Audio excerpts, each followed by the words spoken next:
Reliance foundation PG શિષ્યવૃત્તિ 2024। શું તમે વિદ્યાર્થી છો? તો આ સારા સમાચાર તમારા માટે છે।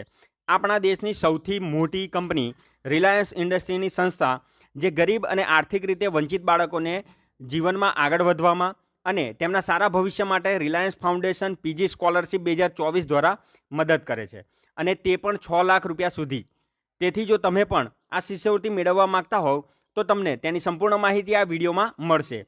તેથી કરીને અંત સુધી વિડીયો જુઓ અને ગુજરાતના તમામ વિદ્યાર્થીઓ સાથે આ વિડીયોને શેર કરો। આપણા ગુજરાતમાં ઘણી બધી સરકારી અને ખાનગી કોલેજો છે અને તેમાં લાખો વિદ્યાર્થીઓ અભ્યાસ કરે છે, પરંતુ તમામ વિદ્યાર્થીઓની આર્થિક સ્થિતિ સારી નથી હોતી। તેથી સરકાર તેમને શિષ્યવૃત્તિ આપીને અભ્યાસ કરવામાં મદદ પણ કરે છે। પરંતુ આજે આપણે જોઈશું કે દેશની ટોચની કંપનીઓ પણ બાળકોને શિક્ષણમાં કેવી રીતે મદદ કરી રહી છે। રિલાયન્સ ફાઉન્ડેશન પીજી સ્કોલરશિપ 2024 કોલેજમાં અભ્યાસ કરતા વિદ્યાર્થીઓ માટે ખૂબ જ સારી શિષ્યવૃત્તિ રિલાયન્સ ફાઉન્ડેશન દ્વારા આપવામાં આવશે, જે 6 લાખ રૂપિયા છે। અને આ ફાઉન્ડેશન નીતા અંબાણી ચલાવે છે, જે મુકેશ અંબાણીના પત્ની છે। આ રિલાયન્સ ફાઉન્ડેશન શિષ્યવૃત્તિ ભૂતકાળમાં પણ ઘણા વિદ્યાર્થીઓને આપવામાં આવી છે। હવે આપણે જાણીશું કે આ શિષ્યવૃત્તિનો લાભ કોણ લઈ શકશે।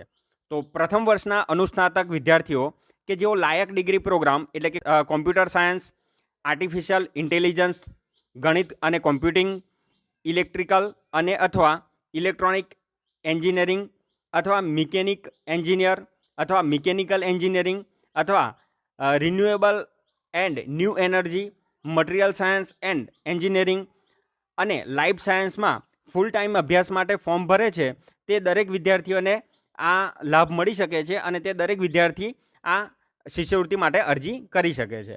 કયા વિદ્યાર્થીઓને મળશે લાભ? તો વિદ્યાર્થી જે છે એ ભારતીય નાગરિક હોવા જોઈએ। અનુસ્નાતક શિષ્યવૃત્તિ જે છે એમાં પ્રથમ વર્ષના પીજી વિદ્યાર્થીઓ કે જેમને ગેટ પરીક્ષામાં 550થી 1000નો સ્કોર મેળવ્યો હોય તે આની અંદર લાભ મેળવી શકશે, અથવા જે વિદ્યાર્થીઓએ ગેટનો પ્રયાસ કર્યો નથી પરંતુ તેમના અંડર ગ્રેજ્યુએટ સીજીપીએ અથવા પર્સન્ટેજ સામાન્યકૃત સીજીપીએ માં 7.5 અથવા તેથી વધુ ગુણ મેળવ્યા હોય તે આનો લાભ મેળવી શકે છે। યોગ્ય ડિગ્રી પ્રોગ્રામ આગળ જણાવ્યું એ યાદી મુજબ અભ્યાસ કરતા હોવા જોઈએ। આ જે વિદ્યાર્થીઓ છે એ આનો લાભ લઈ શકશે। હવે પસંદગી કેવી રીતે કરવામાં આવશે જો એની વાત કરીએ તો સ્ટેપ 1ની જો વાત કરીએ તો પાત્રતા ધરાવતા વિદ્યાર્થીઓ એ ઓનલાઈન ફોર્મ ભરવાનું રહેશે, જેમાં માગ્યા મુજબના દરેક ડોક્યુમેન્ટ અપલોડ કરવાના રહેશે।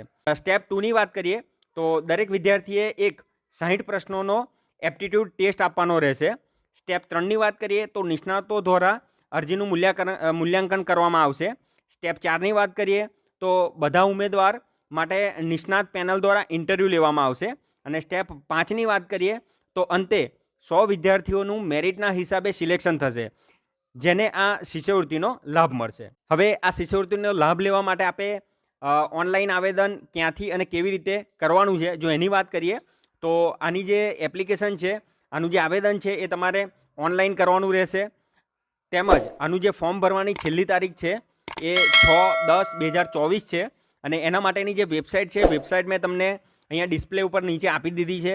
સાથે જ હું આ વિડીયોના ડિસ્ક્રિપ્શનમાં પણ આ વેબસાઇટ તમને આપી દઈશ, તો આ વેબસાઇટ ઉપર જઈ તમે અહીંયાથી ઓનલાઈન ફોર્મ ભરી શકો છો અને આ યોજનાનો આપ લાભ લઈ શકો છો।